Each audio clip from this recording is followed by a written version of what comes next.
노비라 하여 어찌 꿈이 없겠나이까. 저를 데려가소서. 신분이 아닌 저의 도끼를 보소서. 전 전하의 적을 벨 칼이 될 수도, 전하의 침소를 밝힐 꽃이 될 수도 있나이다. 전하, 이 피야말로 전하의 절대적인 권위가 살아있음을 증명하는 향기가 아니옵니까? 떨지 마소서. 전하의 칼이 지나간 자리에 비로소 조선의 기강이 바로 서는 것이옵니다. 조선 성종 말기 충청도 변방의 한 고을, 기록조차 거부당한 비천한 땅에서 전비는 태어났습니다. 그녀가 처음 본 세상은 찬란한 햇살이 아니라 주인의 마당을 뒤덮은 흙먼지와 부모의 굽은 등이었습니다. 전비의 아버지는 주인의 밭을 갈다 허리가 기역자로 꺾여버린 사내였고, 어머니는 주인의 부엌대기로 살며 매일 아침 안주인의 매질 소리에 잠을 깨는 여종이었습니다. 전비라는 이름 뒤에는 성이 없었습니다. 오직 주인의 재산 목록에 계집종 하나, 추가라는 글자로 기록될 뿐인 짐승의 탄생과 다를 바 없는 시작이었습니다. 어린 전비가 세상에 태어나 처음 배운 단어는 어머니나 아버지가 아니었습니다. 예, 마님과 잘못했습니다였습니다. 그것은 생존을 위한 주문이었고, 신분이라는 거대한 벽 앞에서 인간임을 포기하겠다는 굴욕적인 복종의 맹세였습니다. 전비의 유년기는 관찰과 증오로 채워졌습니다. 그녀는 주인의 딸이 입고 다니는 고운 분홍색 치마의 결을 보았고, 그녀가 가마에 오를 때마다 씻는 자수 박힌 꽃신을 눈에 담았습니다. 전비는 마당 구석에서 빗자루를 쥔 손에 피가 나도록 힘을 주며 생각했습니다. 왜 누구는 태어나면서부터 비단을 두르고 누구는 평생 흙바닥에서 썩은 내를 맡으며 죽어야 하는가? 저 아이와 나 사이에 흐르는 피는 대체 무엇이 다르기에 나는 개만도 못한 취급을 받는가? 이 근원적인 질문은 어린 소녀의 순수한 영혼을 갉아먹는 독이자 동시에 그녀를 단단하게 만드는 서늘한 성장의 동력이 되었습니다. 전비는 거울 대신 물항아리에 비친 자신의 얼굴을 보았습니다. 꾀죄죄한 때와 흙먼지를 씻어내면 나타나는 백옥 같은 피부, 그리고 남자를 홀릴 듯한 오묘한 눈빛. 그녀는 본능적으로 깨달았습니다. 자신의 빼어난 미색이야말로 이 지옥 같은 노비의 삶을 단번에 끊어낼 유일한 사다리라는 것을 말입니다. 그녀는 주인의 눈을 피해 몰래 그를 깨우쳤습니다.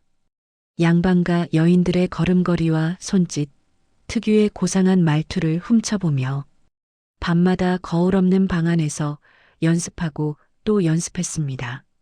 그녀는 단순한 미녀가 되기를 거부했습니다.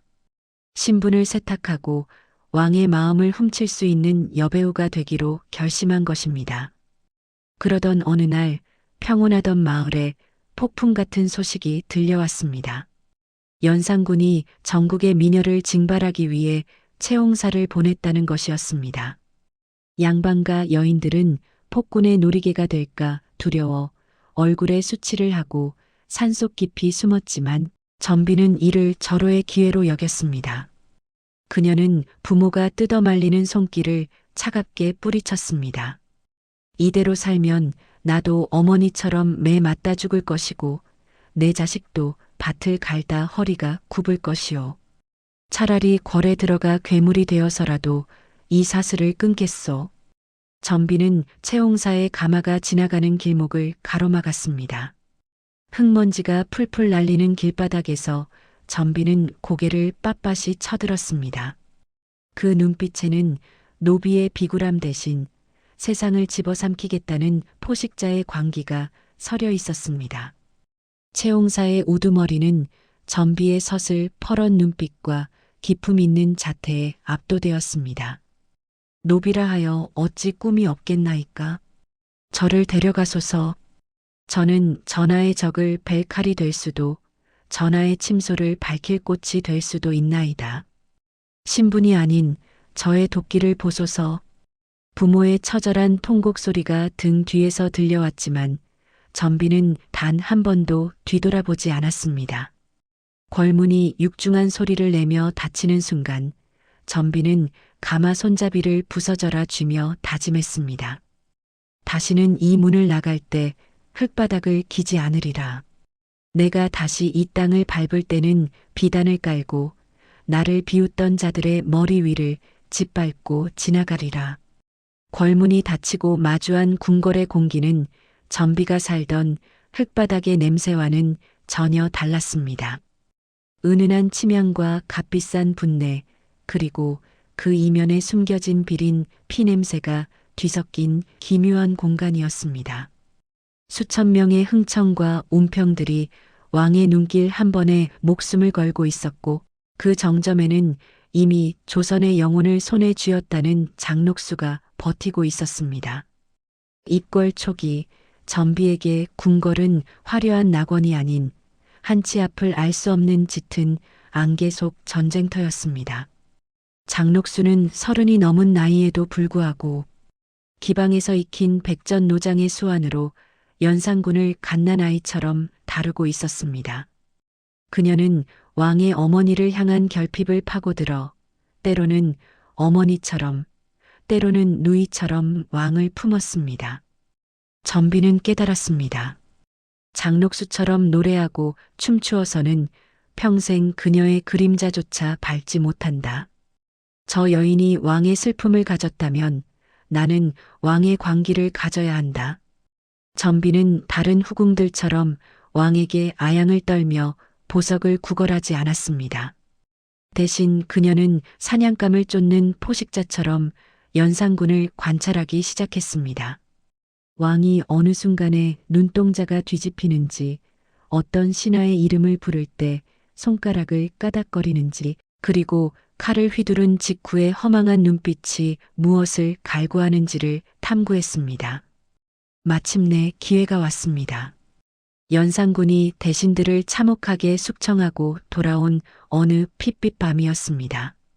다른 후궁들은 왕의 몸에 묻은 피를 보고 비명을 지르며 고개를 돌리거나 공포에 질려 사시나무 떨듯 떨었습니다.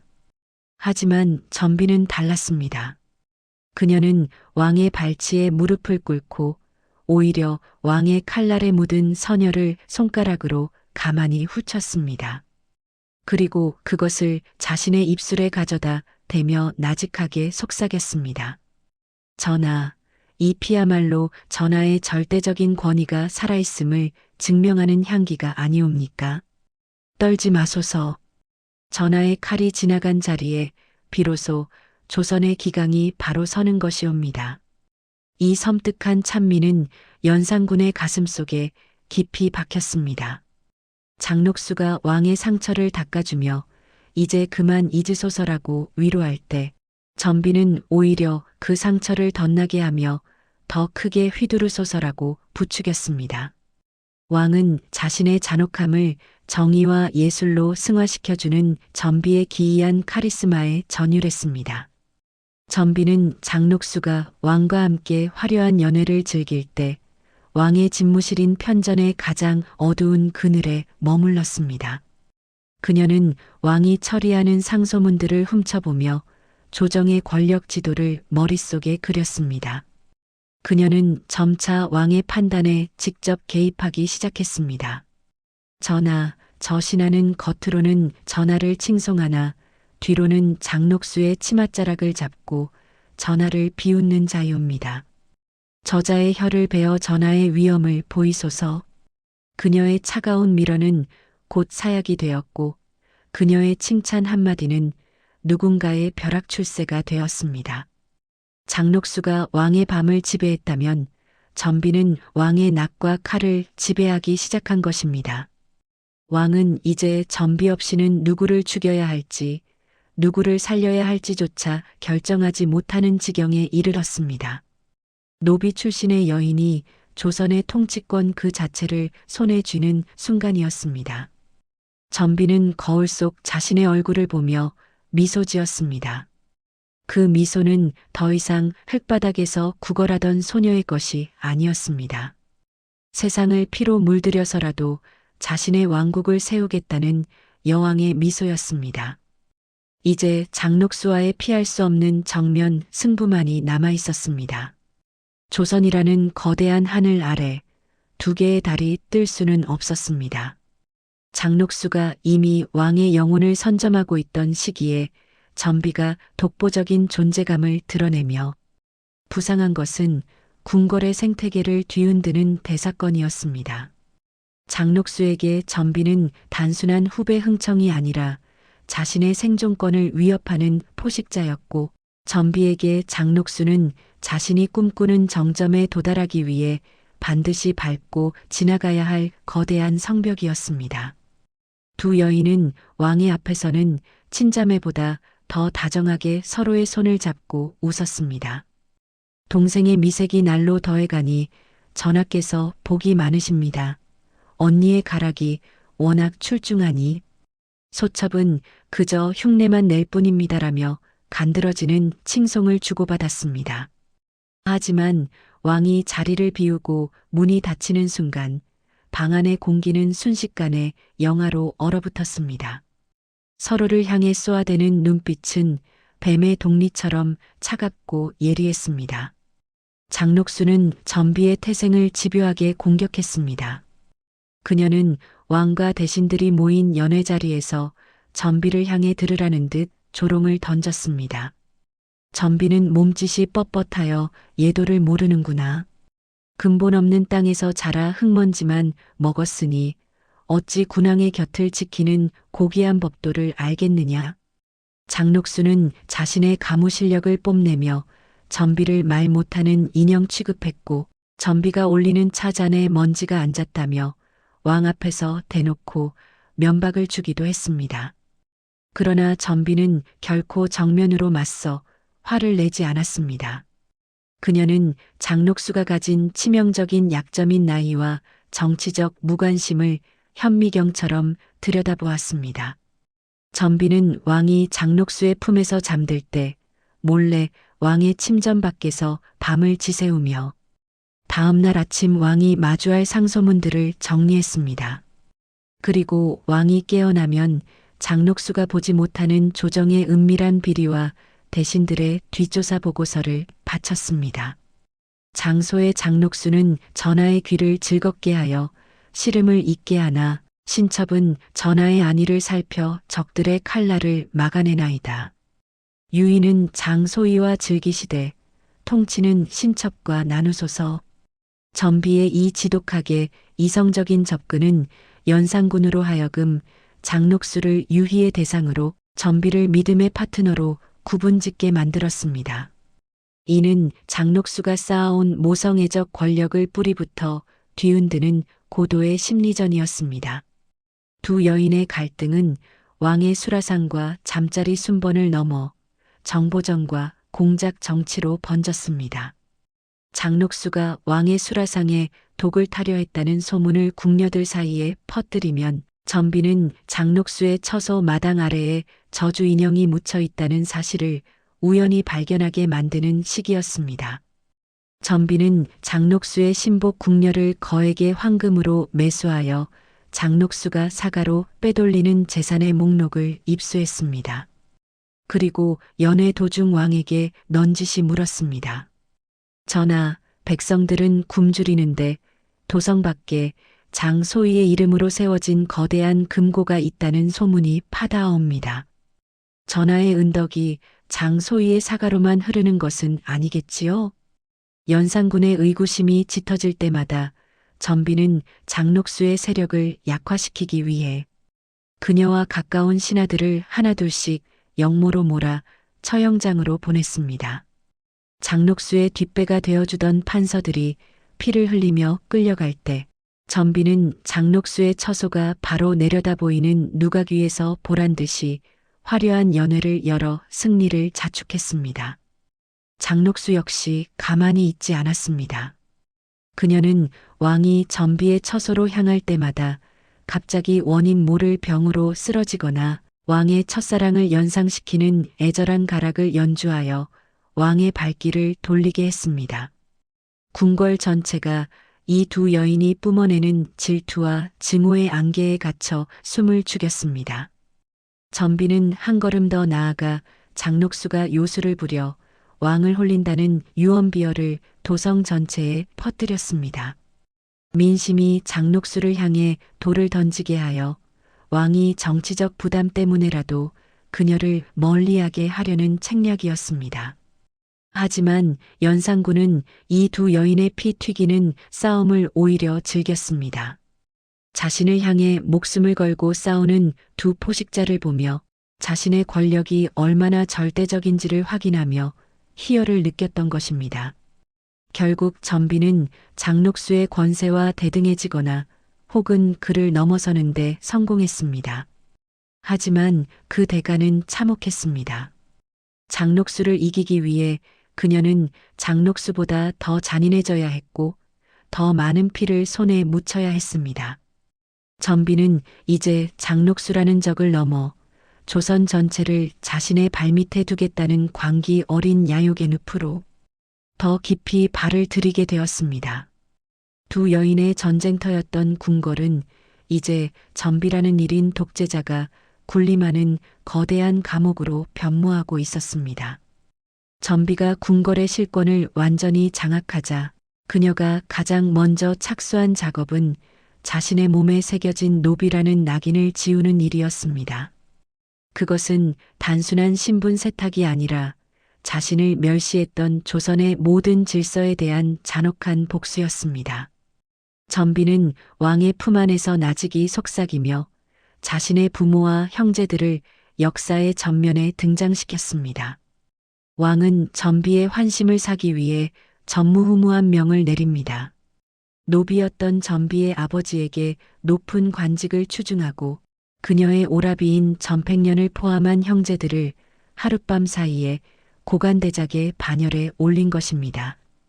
어제까지 남의 집밭을 갈고 소를 몰던 사내들이 오늘은 비단 관복을 입고 거드름을 피우며 궁궐을 드나들기 시작했습니다.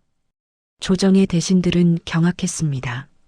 노비의 피가 흐르는 자들이 어찌 조정의 반열에 설 수 있느냐며 상소를 올렸으나 전비는 그 상소를 올린 신하들의 명단을 왕에게 바치며 그들의 혀를 베거나 귀양을 보내게 했습니다.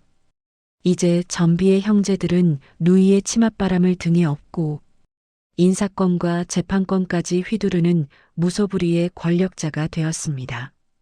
정승들이 전비의 오라비 앞에서 무릎을 꿇고 대감이라 부르며 아부하는 기괴하고도 처참한 풍경이 조선의 궁궐을 뒤덮었습니다.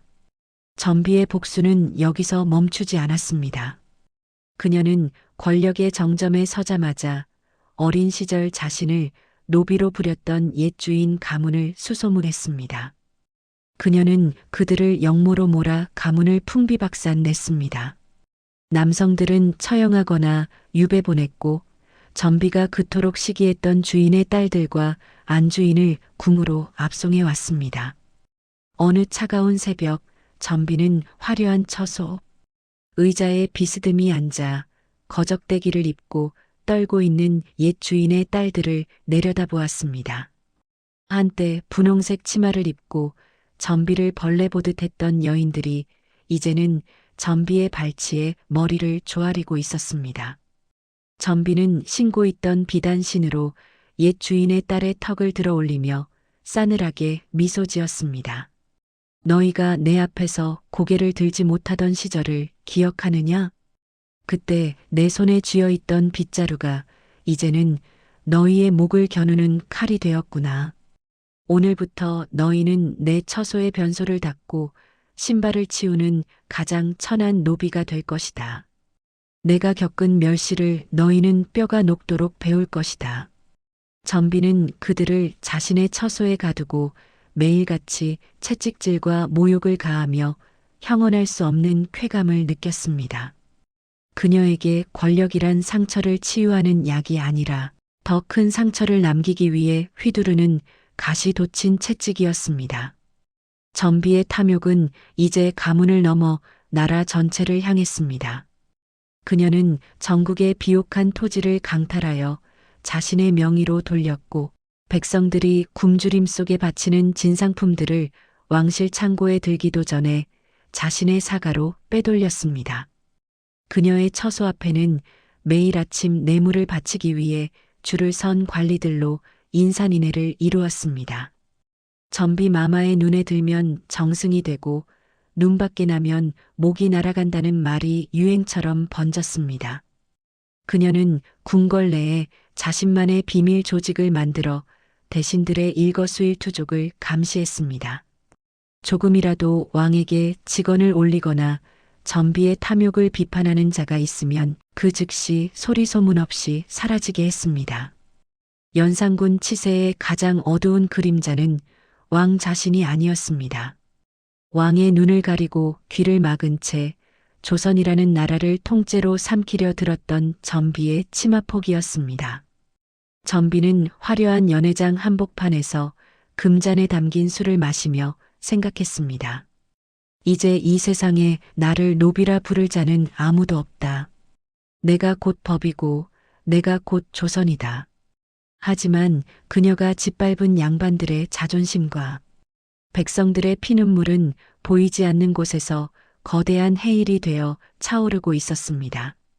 전비는 자신이 쌓아 올린 이 피의 제국이 얼마나 위태로운 모래성인지 꿈에도 모른 채 더욱 깊은 탐욕의 늪으로 걸어 들어가고 있었습니다. 연산군 11년과 12년 사이 조선의 궁궐은 인간의 도덕이 사라진 거대한 도살장이자 끝나지 않는 연회장이었습니다. 전비는 이제 왕의 후궁을 넘어 왕을 조종하는 보이지 않는 손이 되어 있었습니다. 그녀는 장녹수와 겉으로는 자매처럼 지내며 함께 춤을 추었으나 속으로는 서로를 죽일 궁리를 멈추지 않았습니다. 궁궐의 공기는 이 두 여인이 내뿜는 질투와 증오, 그리고 왕의 광기가 뒤섞여 숨을 쉴 수 없을 만큼 무겁고 탁했습니다. 전비의 야욕은 마침내 금기를 넘어섰습니다. 그녀는 왕을 부추겨 조선의 근간을 뒤흔드는 제안을 합니다. 전하, 저 대신들의 눈빛이 갈수록 불손해지나이다. 입으로는 충성을 말하나 마음속에는 딴 뜻을 품고 있는 저들의 충성심을 시험하소서. 사대부가의 처자식들을 궁으로 불러들여 연회를 열게 하시고 그들이 전하의 위엄 앞에 어떻게 무릎 꿇는지 확인하소서. 이것은 단순한 연회가 아니었습니다. 전비는 자신이 노비 시절 겪었던 성적 수치심과 멸시를 조선의 고귀한 여인들에게 그대로 되돌려주려 했습니다. 채용사들이 도성을 휩쓸며 사대부가의 부녀자들을 궁으로 끌고 왔고 전비는 그들이 유린당하는 현장을 지켜보며 금잔에 담긴 술을 마셨습니다. 통곡 소리가 정각을 가득 채울 때마다 전비의 입가에는 비릿한 미소가 번졌습니다. 너희의 정절이 나의 권세보다 높다 생각하느냐? 이제 너희는 나의 발치에서 구걸하는 가련한 짐승들일 뿐이다. 전비는 조정해보고 시스템조차 완전히 장악했습니다. 지방에서 올라오는 가문과 기근, 백성들의 굶주림에 대한 보고는 전비의 선에서 모두 차단되었습니다. 그녀는 굶어 죽어가는 백성들의 소식을 전하려는 관리들을 역도로 몰아 그 자리에서 처형하게 했습니다. 전하의 치세에 어찌 굶주린 자가 있겠나이까? 저들은 전하의 위대한 업적을 깎아내리려는 쥐새끼들일 뿐이옵니다. 왕은 전비의 붉은 입술이 뱉어내는 거짓말을 진실로 믿으며 현실로부터 완벽히 고립되어 갔습니다. 그러던 어느 깊은 밤 조선의 하늘에 기이한 징조가 나타났습니다. 꼬리가 길게 늘어진 붉은 혜성이 북극성을 가로질러 떨어진 것입니다. 도성의 직관들은 나라의 주인이 바뀔 징조이며 요사스러운 여인이 화를 부를 징조라며 사시나무 떨듯 떨었습니다. 하지만 전비는 오히려 이 징조조차 왕의 권위를 높이는 데 이용했습니다. 전하, 하늘의 별조차 전하의 위엄에 놀라 큰 빛을 내며 땅으로 내려온 것이옵니다. 이는 전하께서 만세토록 군림하실 길조 중의 길조이옵니다. 왕은 전비의 아첨에 취해 더욱 광적인 연회를 지시했습니다. 하지만 전비의 내면에는 조금씩 균열이 생기고 있었습니다. 그날 밤 전비는 지독한 악몽에 시달렸습니다. 자신이 다시 누더기를 입은 노비가 되어 흙바닥을 기고 있고 자신이 죽인 수많은 신하의 혼령들이 칼을 들고 쫓아오는 꿈이었습니다. 그녀는 식은땀을 흘리며 깨어났지만 옆에서 곤히 잠든 왕의 얼굴을 보며 애써 불안을 털어냈습니다. 그녀는 자신의 처소 곳곳에 보석과 황금을 더 높이 쌓아 올렸습니다. 불안할수록 그녀의 탐욕은 더 거대해졌습니다. 백성들의 고열로 빚어진 황금이 산처럼 쌓일수록 그녀의 마음은 더욱 황폐해졌습니다. 전비는 이제 멈추는 법을 잊어버린 폭주하는 전차와 같았습니다. 궐 밖에서는 이미 박원종, 성이안, 유순정 등이 칼날을 갈며 반정의 횃불을 올릴 준비를 마친 상태였습니다. 전비가 쌓아 올린 피와 욕망의 성벽은 가장 화려하게 빛나던 그 순간 이미 안으로부터 썩어 문드러져 무너질 준비를 마친 모래성이나 다름없었습니다. 1506년 9월 2일 밤 조선의 공기는 기이할 정도로 서늘했습니다. 평소처럼 연회장의 풍악 소리가 걸레를 가득 채우고 있었으나 궐 밖에서는 이미 역사의 거대한 파도가 밀려오고 있었습니다. 전비는 그날 밤 평소보다 더 많은 보석을 몸에 감고 왕의 곁에서 독한 술을 마시고 있었습니다. 하지만 성문 너머에서 들려오는 함성은 풍악 소리조차 뚫고 전비의 귀를 때렸습니다. 폭군 이웅을 폐하라. 진성대군을 옹립하라. 철옹성 같던 궐문이 반정군의 도끼질에 힘없이 부서져 나가는 소리가 들리자 전비의 안색은 순식간에 흙빛으로 변했습니다. 어제까지 그녀의 발밑을 기며 충성을 맹세하던 내관들과 궁녀들은 가장 먼저 돌변했습니다. 그들은 전비가 챙기려던 보석함을 빼앗아 달아났고 도주로를 묻는 그녀의 물음에 싸늘한 조롱만을 남겼습니다. 마마, 이제 가실 곳은 저승뿐입니다. 우리가 겪은 수모를 기억하시나이까? 전비는 화려한 비단 치맛자락을 움켜쥐고 비밀 통로를 향해 뛰었습니다. 하지만 반정군의 군화 소리는 이미 처소 앞까지 들이닥쳤습니다. 박원종의 군사들이 전비의 머리채를 휘잡아 끌어낼 때 그녀가 그토록 공들여 올렸던 가채와 비녀들이 바닥에 떨어져 짓밟혔습니다. 그녀는 울부짖었습니다. 내가 누구인지 아느냐? 나는 이 나라의 어머니다. 그러나 돌아온 것은 군사들의 거친 욕설과 차가운 칼등에 맺을 뿐이었습니다. 날이 밝자 전비와 장녹수는 포승줄에 묶인 채 광화문 앞 시전 거리로 끌려나갔습니다. 굶주림과 압제에 시달리던 수만 명의 백성이 인산인해를 이루며 그들을 기다리고 있었습니다. 한때 조선의 통치권을 손에 쥐고 흔들던 전비는 이제 짐승보다 못한 처지로 군중 속에 내던져졌습니다. 백성들의 분노는 짐승의 포효처럼 거리를 가득 메웠습니다. 내 아들을 죽인 년, 우리 집안의 땅을 뺏은 독종. 백성들은 길가에 오물과 돌멩이를 던졌고 전비의 화려했던 비단옷은 갈갈이 찢겨 누더기가 되었습니다. 돌에 맞아 이마가 깨지고 눈가가 찢어져 피와 흙으로 범벅된 그녀의 얼굴은 더 이상 왕을 홀리던 미색의 흔적을 찾아볼 수 없었습니다. 망나니의 칼날이 아침 햇살에 번뜩였습니다. 죽음을 앞둔 마지막 순간 전비는 고개를 떨군 채 자신이 그토록 증오했던 흙바닥을 보았습니다. 노비로 태어나 흙을 씹으며 자랐고 다시 흙바닥으로 돌아온 인생이었습니다. 그녀는 마지막 순간에 무엇을 보았을까요? 자신이 일구었던 가문의 짧은 영화였을까요? 아니면 처음 가마에 올라 궁궐로 향하던 그 설레던 날의 기억이었을까요? 네. 내가 가질 수 없는 세상이라면 차라리 다 부숴버렸어야 했는데 그녀의 낮은 독백은 군중의 함성에 묻혔습니다. 칼날이 목을 스치는 찰나 전비의 머릿속에는 마지막으로 주인의 집, 마당에서 보았던 분홍색 치마가 스쳐 지나갔습니다. 그녀의 목이 바닥에 떨어지자 군중은 광기 어린 환호를 보냈고 사람들은 그녀의 시신을 난도질하며 그간의 원한을 씻어냈습니다. 전비가 죽은 뒤 그녀의 치맛바람으로 권세를 누리던 형제들과 친인척 수십 명도 차례로 효수되었습니다. 그녀가 강탈했던 재산은 국고로 환수되었고 그녀가 지었던 호화 저택은 백성들의 손에 의해 잿더미가 되었습니다. 역사는 그녀를 장녹수와 함께 나라를 망친 요물로 기록했습니다. 하지만 전비는 단순한 악녀가 아니었습니다.